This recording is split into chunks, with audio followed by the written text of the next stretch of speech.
In today's video, I will show you how to turn on incognito mode on Android. Before we get started, don't forget to subscribe and turn on the notification to keep you updated about this channel. So let's go.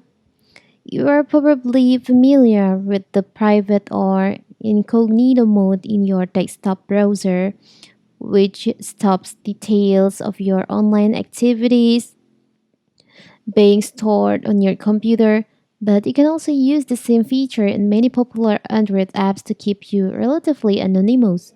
So, in this video, I will show you how to enable incognito mode on your browser on your Android.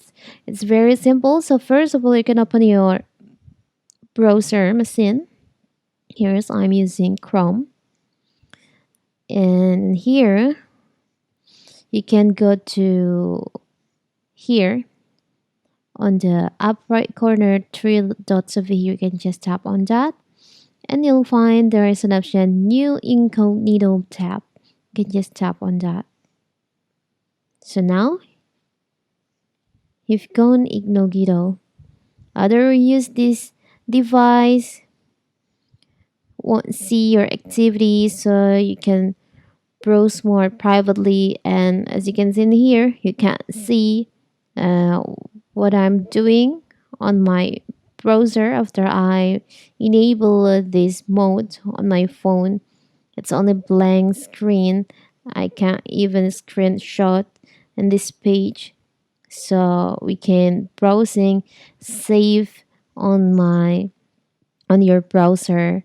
It's very simple, right?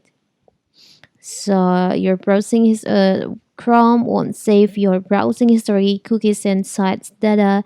Information entered informs your activity might still be visible to websites you visit, your employer or school, your internet service provider. But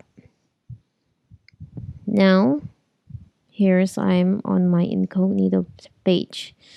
You can see other tabs if you want to. Here's this one taps before incognito, and you can just, if you tap on here, this one is incognito, this one is not. It's very simple, right? So if you want to browse internet privately, you can just enable the incognito mode in your browser by tapping here. It's very simple, right? So that is how to how to turn on incognito mode on Android. Don't forget to like and subscribe and turn on the notification to keep you updated about this channel. Thank you and see you.